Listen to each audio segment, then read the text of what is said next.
और चलिए अगली खबर की तरफ अब हम रुख करेंगे और अगली खबर को लेकर हम बात करें भोपाल से। ये खबर, एमपी में फिर कोविड केयर सेंटर बनाए जाएंगे।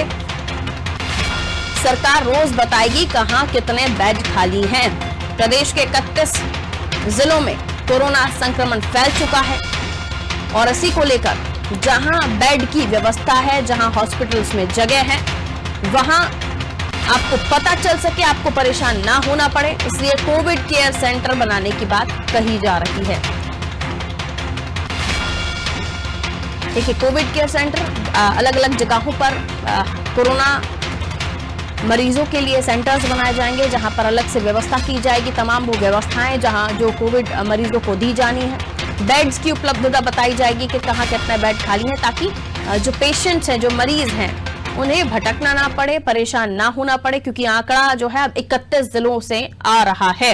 वैभव गुप्ता विशेष संवाददाता लगातार हमारे साथ बने हुए हैं। वैभव, कोविड केयर सेंटर, इसमें क्या कुछ इसको लेकर तैयारियां हैं और किस तरह की सुविधाएं यहां होंगी? बेड बताने की बात कही जा रही है, कैसे पता चलेगा कि कहां बेड है?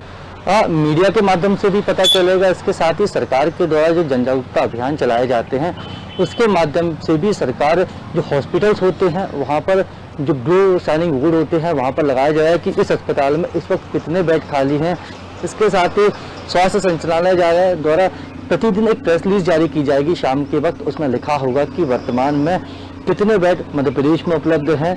जिलेवार ये पूरे अस्पतालों की जानकारी दी जाएगी। ये बहुत अच्छा प्रयास है, क्योंकि जिस तरीके से कोरोना का संक्रमण तेजी से फैल रहा है, चाहे वो इंदौर की बात की जाए, भोपाल की बात की जाए, जबलपुर, ग्वालियर की, इसके साथ ही महाराष्ट्र से सटे हुए जो जिले हैं वहाँ तो ग्रामीण इलाकों तक कोरोना पहुँच चुका है और ये कोरोना का संक्रमण 31 जिलों तक वर्तमान की स्थिति में पहुंच चुका है। और ये संख्या जो जिलों की है वो लगातार बढ़ती जा रही है। ऐसे में लोगों को सजग होना होगा। सरकार के द्वारा कोविड केयर सेंटर खोले जा रहे हैं।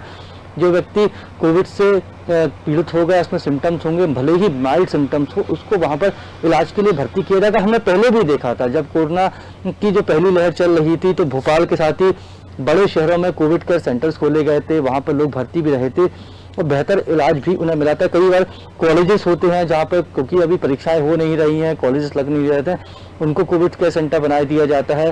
कई और अच्छे संस्थान होते हैं जिनके पास पर्याप्त सुविधाओं वाले हॉल होते हैं, तो वहाँ पर मेडिकल चिकित्सा सुविधाओं के साथ उसको भी कोविड केयर सेंटर्स के रूप में परिवर्तित कर दिया जाता है। तो ऐसे सेंटर जहाँ पर कोरोना का संक्रमण तेजी से बढ़ रहा है, वहाँ पर कोविड केयर सेंटर खोले जाएंगे, क्योंकि अब ये कोरोना गांव तक पहुंचने लगा और ये बेहद चिंताजनक खबर है कि गांव में पहुंचेगा, मतलब कम्युनिटी स्प्रेड लेवल पर कोरोना पहुंच जाएगा तो फिर उसको कंट्रोल करने में बहुत ज़्यादा परेशानी का सामना करना पड़ेगा। इसलिए सरकार चाहती है कि जल्द से जल्द कोरोना को कंट्रोल कर लिया जाए। और महाराष्ट्र से लगे हुए जो जिले हैं वहाँ पर इसलिए लॉकडाउन का जो समय है उसको बढ़ाया गया है, ताकि महाराष्ट्र से जो लोग आ रहे हैं उनको तो क्वारंटीन किया ही जा रहा है। इसके साथ ही महाराष्ट्र की सीमाओं को भी सील किया जाएगा जल्द ही, और केवल गुड्स आपातकालीन सुविधाओं की तरह जो सामान आता है उसको ही मध्य प्रदेश में प्रवेश की अनुमति मिलेगी, जो वाहन है। इसके अलावा सीमाएं पूरी तरीके से सील रहेंगी। तो सरकार लगातार सख्त होती जा रही है, क्योंकि लोग नहीं मानना चाह रहे। अगर लोग मान जाते, लापरवाही नहीं करते, तो शायद आज का दिन हमें ये देखने को नहीं मिल रहा होता। क्योंकि हमने देखा कि भोपाल, इंदौर, जबलपुर, ग्वालियर के साथ ही अन्य जो जिले हैं वहाँ पर किस तरीके से बाजारों में भारी भीड़ नजर आई। सरकार ने आपको छूट दी थी आपकी सुविधा के लिए, ना कि सरकार की असुविधा के लिए, तो उस छूट का गलत तरीके से फायदा उठाया गया, कोरोना गाइडलाइन का पालन नहीं किया गया। यही कारण है कि एक बार फिर से मध्य प्रदेश संपूर्ण लॉकडाउन की ओर आगे बढ़ रहा है। बिल्कुल, और अनलॉक की तरफ हम जब बढ़े थे तब बार बार ये कहा गया था कि सब कुछ आपके लिए ओपन किया जा रहा है, अनलॉक किया जा रहा है, लेकिन इसका मतलब ये नहीं कि आप भूल जाएं कि कोरोना है।